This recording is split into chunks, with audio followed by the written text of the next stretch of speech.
Bienvenue dans Richissime, le podcast qui révolutionne la façon dont on parle d'argent, chez vous au bureau, entre amis, sans jargon et surtout sans tabou. Je suis Delphine Pinon, je suis money coach, investisseuse en immobilier et libre financièrement à 35 ans. Depuis plusieurs années déjà, je vous aide à développer votre intelligence financière et votre money mindset dans le but de créer enfin de vrais changements dans votre vie.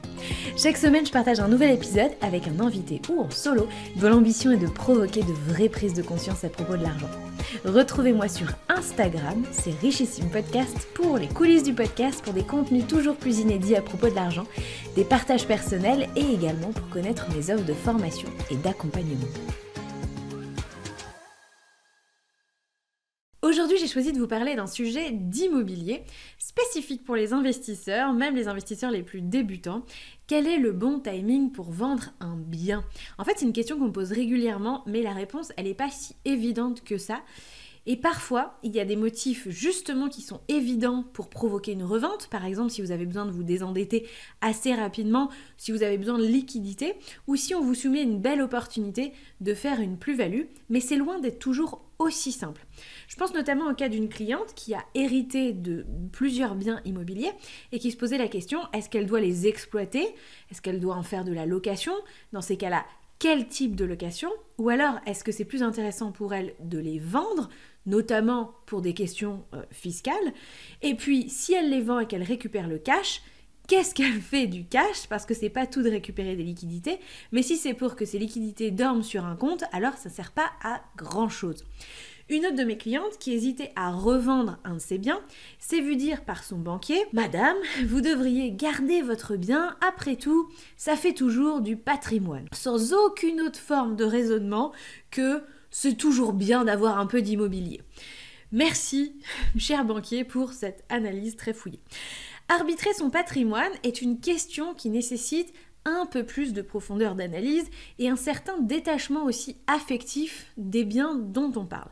Souvent, ce qui brouille notre jugement, c'est l'affect lié à un projet immobilier en particulier. Parce que c'est notre premier projet immobilier, parce qu'il est dans notre ville natale, parce qu'on y a passé plus de temps que pour les autres, parce qu'on y a investi beaucoup de sueur, d'huile de coude pour pouvoir faire des travaux par exemple, et donc on s'y accroche comme une moule à son rocher. Et bien, je vais vous donner quelques pistes de réflexion pour savoir quand et dans quelles circonstances il est intéressant de vendre vos biens immobiliers quand vous êtes investisseur. Je précise que je ne parle pas ici de vente de sa résidence principale parce que pour moi, les critères pour vendre sa résidence principale sont très différents. Justement là, on est vraiment dans l'affect. Ça peut être l'envie de déménager, l'envie tout simplement d'agrandir, d'acheter quelque chose de plus grand, d'accéder par exemple à la propriété ou d'accéder à la maison de vos rêves, mais aussi par exemple justement d'acheter plus petit quand les enfants partent de la maison ou au contraire plus grand quand vous accueillez plus d'enfants à la maison. Et donc ces critères-là de vie en fait de manière générale sont à mon sens plus importants que les critères financiers quand on achète sa résidence principale, même si ça peut aussi être intéressant quand on achète sa résidence principale, d'y injecter un peu de logique d'entrepreneur et donc d'essayer aussi de pouvoir se positionner sur des biens qu'on est susceptible de notamment revendre avec une certaine plus-value, d'autant que cette plus-value, elle est fiscalement exonérée en France. L'une des raisons qui pousse les investisseurs à vendre en général, c'est le ras-le-bol de la gestion, mais aussi éventuellement le besoin de se désendetter. Alors, si vous êtes concerné par le ras-le-bol, donc si c'est le ras-le-bol qui vous pousse à vendre, alors moi j'ai envie de dire attention à ne pas vous précipiter. Il y a d'autres modes d'exploitation du bien peut-être à envisager, peut-être des possibilités de déléguer la gestion de votre bien, d'autres stratégies immobilières que vous pouvez faire avec le même bien mais avec moins de gestion. Les heures de gestion valent-elles le gain potentiel lié à ce bien ? C'est autant de questions à vous poser avant de prendre une décision sur un coup de tête. Quand on fait de la location courte durée par exemple, comme c'est mon cas, effectivement, c'est probablement le mode de gestion locative le plus chronophage et pour autant c'est aussi un des plus rémunérateurs. Donc j'ai délégué une partie de cette gestion et le reste est pour moi. Et donc pour les quelques heures que je vais y consacrer par mois, puisqu'effectivement c'est quelques heures par mois, je suis bien contente de gagner en retour plusieurs centaines de milliers d'euros. Qu'est-ce que je dis? Plusieurs centaines d'euros, pardon, pour les quelques heures que j'investis dans le mois, qui sont probablement le meilleur rapport temps investi gain que j'ai par rapport à ce que je peux gagner avec mon travail. Maintenant, si c'est pas le ras-le-bol qui vous motive, mais le fait que vous êtes dans une situation d'endettement maximal, c'est-à-dire à 35% ou proche des 35%, vous pourriez être amené aussi à vouloir arbitrer votre patrimoine, c'est-à-dire vendre un ou plusieurs biens que vous possédez pour vous désendetter et ainsi retrouver de la capacité d'emprunt pour faire d'autres projets. Dans ce cas, comment choisir le ou les biens à vendre parmi ceux qui constituent votre patrimoine? Plusieurs critères et plusieurs questions à se poser. Premièrement, depuis combien de temps est-ce que vous possédez ce bien? Y a-t-il des travaux à prévoir dans les 2 ans à venir? Est-ce que vous pouvez espérer une plus-value à la revente sur ce bien? Quel montant de liquidité est-ce que vous allez pouvoir récupérer si justement il y a plus-value ou tout simplement du fait du capital déjà remboursé? Est-ce que le cash que vous allez récupérer serait plus utile à financer un autre investissement, peut-être parce que cet investissement serait plus rentable? Et à quoi va servir le cash une fois que vous aurez effectivement revendu votre bien et récupéré une partie de vos liquidités? Parlons d'abord de la durée de détention. La durée de détention de votre bien, c'est un facteur intéressant à regarder. Naturellement, l'investisseur débutant, il va penser qu'il est bon de détenir un bien dans la durée. Parce qu'une fois le prêt remboursé, donc au bout de 15 ans, 20 ans, en fonction de la durée de votre emprunt, eh bien c'est le jackpot. Mais en réalité, c'est loin d'être stratégique de détenir un bien pendant trop longtemps. Plus vous détenez un bien longtemps, plus le rendement de votre capital baisse. Qu'est-ce que c'est que cette histoire? Qu'est-ce que le rendement de votre capital? D'abord, derrière chaque bien que vous possédez, il y a du capital qui est emprisonné dans la pierre. Le capital de départ investi, c'est ce qu'on appelle l'apport, et le capital remboursé chaque mois. Calculer le rendement du capital vous permet de comparer des investissements entre eux et de savoir s'il est préférable, par exemple, d'investir 10 000 € en bourse ou 10 000 € en immobilier. On calcule le rendement sur capital en prenant le montant des revenus locatifs annuels divisé par le montant du capital injecté. Donc au début, ça n'est que l'apport et au fur et à mesure, c'est l'apport plus les remboursements de vos mensualités. Par exemple, prenons un projet à 100 000 € pour lequel vous apportez 10 000 € et vous empruntez donc 90 000 € sur 20 ans avec des mensualités qui sont de peu ou prou 450 €, dont 375 € de capital remboursé, le reste étant les intérêts. Vous escomptez un loyer mensuel de 600 € de votre investissement, soit 7 200 € par an. Eh bien, le rendement de votre capital est donc de 7 200 € divisé par 10 000 €, soit 72%. Oui, 72%, vous avez bien entendu. Le chiffre est élevé, c'est normal. Et vous constaterez au passage qu'il y a peu de placements qui vous rapportent 72% la première année. En fait, tout ça, c'est lié à l'effet de levier bancaire qui va booster le rendement de votre capital, ce qui n'existerait pas si vous mettiez la même somme de départ, les fameux 10 000 €, mais en bourse par exemple. Donc les rendements du capital peuvent être particulièrement élevés, surtout lors du démarrage d'un projet.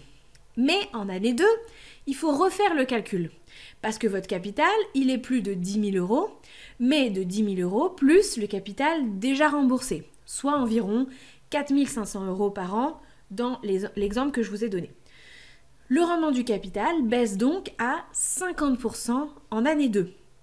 Au bout de 10 ans, le rendement de votre capital n'est plus que de 13%. Attention à ne pas confondre rendement, le rendement du projet, et le rendement du capital. Le rendement brut d'un projet se calcule en additionnant les revenus annuels d'un projet, jusque-là c'est la même chose, et en les divisant, non pas par le capital que vous avez injecté, mais par le montant total global du projet. Ce calcul ici ne va pas nous intéresser dans le cadre de cet épisode, mais c'est un calcul qui est évidemment très essentiel quand on veut commencer à investir notamment dans l'immobilier. Au bout de 10 ans, j'ai donc potentiellement remboursé 45 000 euros de capital dans mon exemple, plus les 10 000 euros injectés au départ. Donc j'ai 55 000 euros bloqués dans la pierre qui me rapporte 7 200 euros chaque année. Quand vous pensez pouvoir faire un meilleur usage de vos 55 000 euros, alors il est sans doute temps de vendre votre bien. Par exemple, vous pourriez vendre, récupérer 55 000 euros, auquel il faudra évidemment déduire la taxe sur la plus-value, s'il y a taxe sur la plus-value, en fonction du régime fiscal auquel vous êtes soumis. Ensuite, vous pourrez réinvestir les 10 000 euros, par exemple, que vous aviez mis en apport. Vous pouvez les réinvestir dans un nouveau projet avec un rendement qui serait tout à fait identique. Donc, dans ces cas-là, vous reviendriez, c'est comme si vous refaisiez un deuxième projet comme le premier 10 ans après, et vous retrouvez vos fameux 70 ou 72% de rendement sur capital. Mais vous aurez aussi récupéré quelques dizaines de milliers d'euros de liquidités que vous pourrez aussi placer ou alors que vous pourrez apporter dans un nouveau projet. Donc avec ces 55 000 euros, vous pouvez décider de tout mettre sur un nouveau projet, vous pouvez décider de mettre une partie sur un nouveau projet et une partie en bourse ou sur d'autres supports d'investissement ou de disposer de ces liquidités pour faire autre chose. Mais si vous jugez en tout cas que cette autre chose a plus d'intérêt, plus de rendement, plus de éventuellement rentabilité escomptée aussi, que de les laisser bloquer dans la pierre.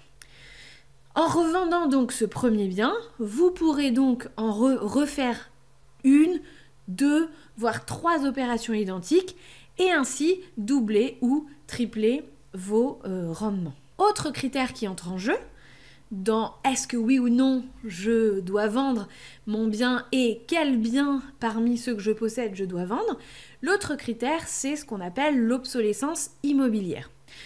Je ne vous apprends rien en vous disant qu'un bien immobilier se dégrade dans le temps.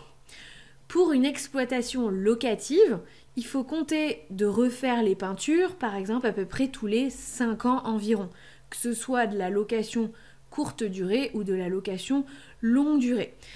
Pour ce qui est des cuisines et des salles de bain, vous allez à peu près refaire le tout tous les 15 ans. Tout ce qui concerne les façades d'immeubles, vous allez mettre un petit coup de propre, au moins un nettoyage ou voire un petit peu plus tous les 15 à 20 ans. Et pour ce qui est de la toiture, vous allez devoir faire à minima une réfection, des travaux ou vraiment à minima un gros nettoyage. On va dire tous les 30 à 40 ans si c'est pas une reprise complète de la toiture. Et donc tout cet entretien a un coût. Plus vous détenez un bien longtemps et plus ces charges d'entretien vous incomberont. À l'inverse, si vous achetez un bien, que vous le rénovez et le revendez dans les 2 à 5 ans qui suivent, eh bien vous n'aurez pas de travaux de ce type à prévoir. Ni peinture, ni cuisine, ni salle de bain, ni rien du tout. Et le futur acheteur de votre bien aura encore un bien en parfait état et donc votre bien ne subira pas de décote liée à l'obsolescence. Monsieur, mon cher et tendre, a récemment fait le calcul pour notre immeuble à Calais et il a trouvé qu'il nous en coûte à peu près 5 € du mètre carré par mois de provision pour les futures rénovations qu'on devra faire dans les années de notre immeuble. Autrement dit, si on avait l'intention de garder notre bien pendant très longtemps, on devrait mettre chaque mois l'équivalent de cette somme, donc 5 € par mètre carré, de côté pour entretenir et rénover l'immeuble au fur et à mesure. Donc si vous louez actuellement un bien pour l'équivalent de 10 € du mètre carré, donc en location longue durée classique, l'obsolescence représente 50% de vos revenus bruts qu'il faut provisionner. 33% si vous louez votre bien à 15 € du mètre carré, 25% ou moins si vous louez votre bien à 20 € du mètre carré ou plus. C'est donc pas un petit sujet. Avec les normes thermiques qui se durcissent pour la location classique et les loyers qui tendent à être de plus en plus plafonnés, l'heure n'est plus vraiment à la détention longue quand on est un investisseur. On parle plutôt de faire circuler son patrimoine, donc d'acheter, de revendre on va dire dans des timings qui sont plutôt de l'ordre de 5-10 ans maximum pour éviter les gros impacts de l'obsolescence. C'est aussi la raison pour laquelle monsieur et moi, on n'a jamais voulu faire de la location classique en longue durée, parce que ce qu'on comprend de ce raisonnement, c'est que même si on a un investissement qui génère des cash flows positifs, ces cash flows sont trop faibles en général pour supporter le coût de l'obsolescence immobilière.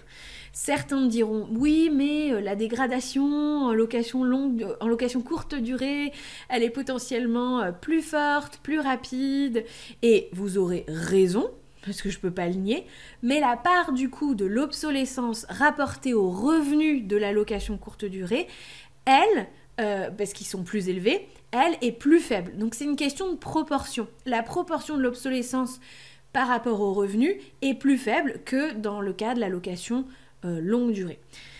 La notion d'obsolescence immobilière nous a d'ailleurs tellement fait réfléchir qu'elle nous a fait changer d'avis sur les stratégies immobilières basées uniquement sur les cash flows et non pas sur la plus-value à la revente. Je veux parler ici des stratégies notamment d'immeubles de rapport en campagne. Quand je dis ça, c'est ces stratégies que je vise un petit peu plus quand je dis ça.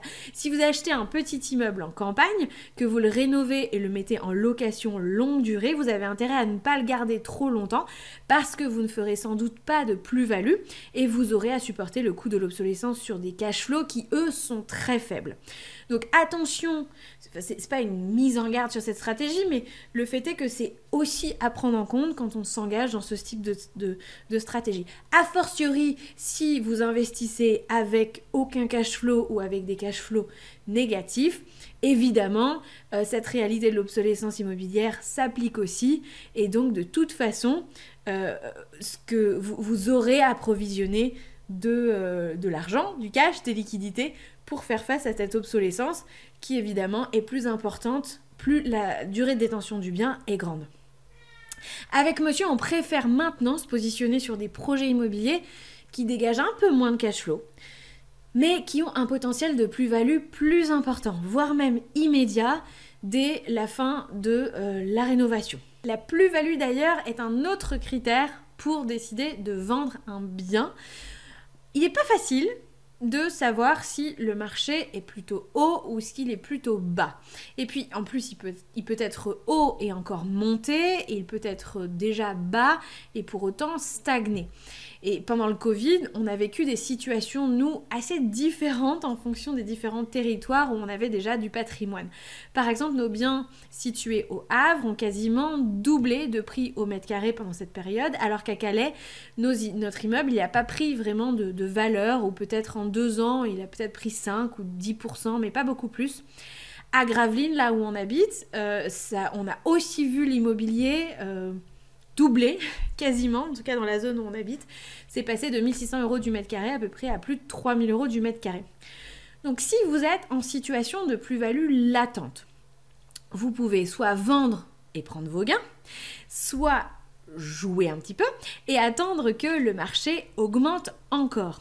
Mon avis sur la question, il est le suivant. Si la hausse du prix au mètre carré, elle est forte et assez rapide, donc doubler dans l'espace de 2 ans, pour moi, c'est une hausse forte et rapide. Si vous avez connu une forte hausse assez rapide et que le marché semble avoir atteint un palier, vendez. Parce que la probabilité de revoir à nouveau une telle hausse, elle est assez faible. Donc si vous avez fait x2 en l'espace de 2 ans, il est peut-être temps de vendre parce que la probabilité que ça refasse x2 ou même plus 10 ou plus 15 ou plus 30, elle est relativement faible. Vous la verrez en 5 ans, 6 ans, 7 ans.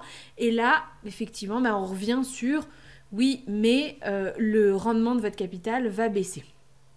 Donc, et vous prenez aussi le risque d'une correction des marchés. Prenez le gain tant qu'il est là, parce que si vous attendez davantage, vous aurez probablement pas beaucoup plus de gains, peut-être un petit peu, mais pas beaucoup plus. Par contre, le risque que vous prenez à ce moment-là, lui, il est substantiel que le marché se retourne.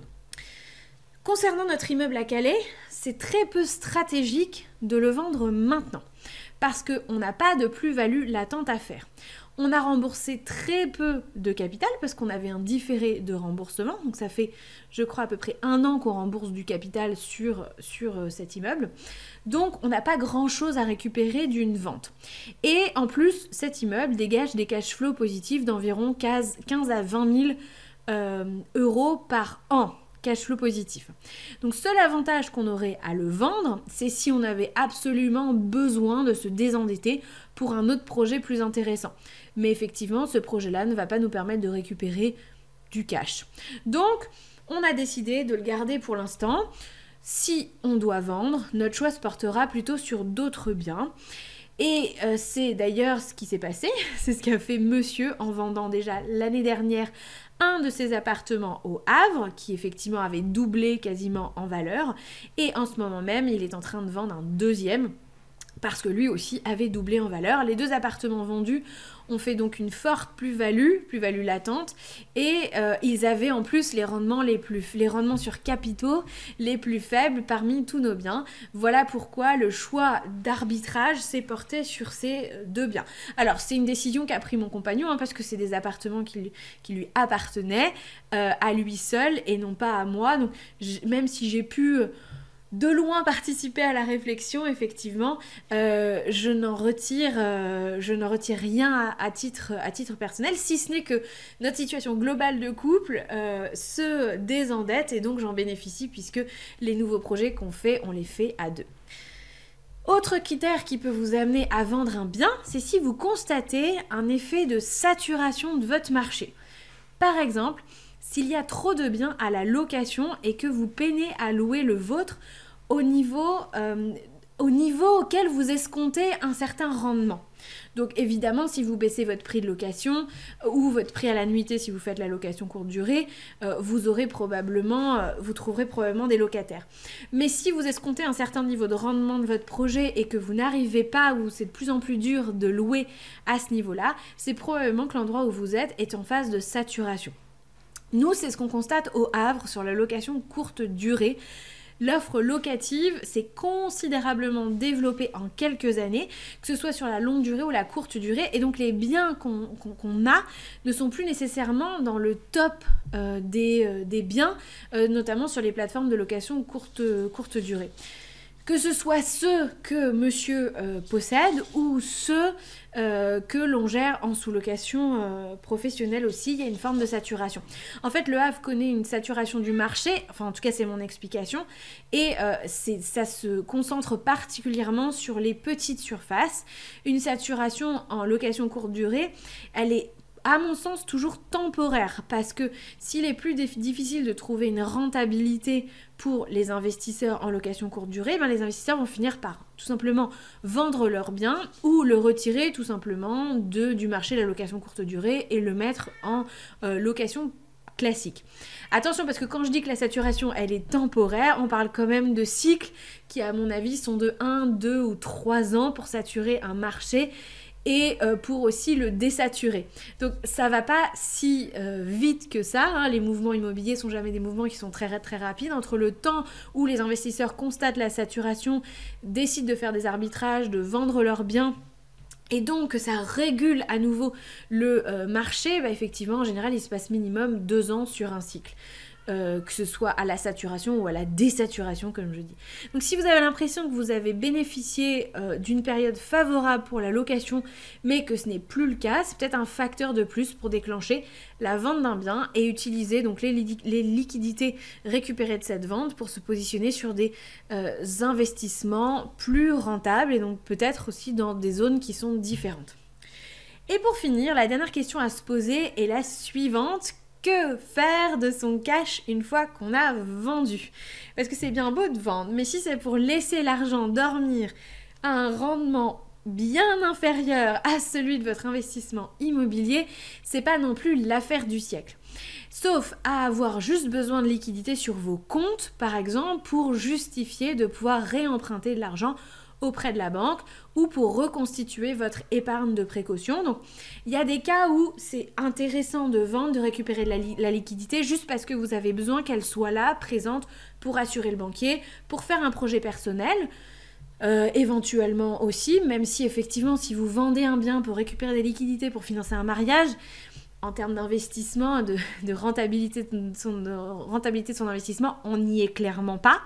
Mais en tout cas, vous pouvez avoir des besoins personnels à financer qui vont au-delà des considérations de l'investisseur.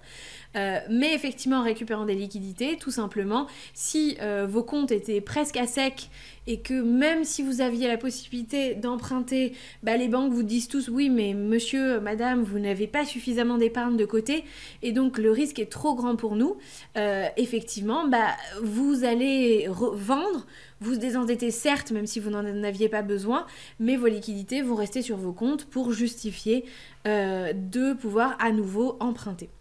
Ma recommandation, avec le fruit d'une vente immobilière, avec les liquidités issues d'une vente immobilière, c'est soit de réinvestir du coup à nouveau avec effet de levier bancaire dans l'immobilier ou éventuellement dans la pierre papier, donc des SCPI, soit de réinvestir sur un placement sans gestion, quitte à baisser votre niveau de performance globale.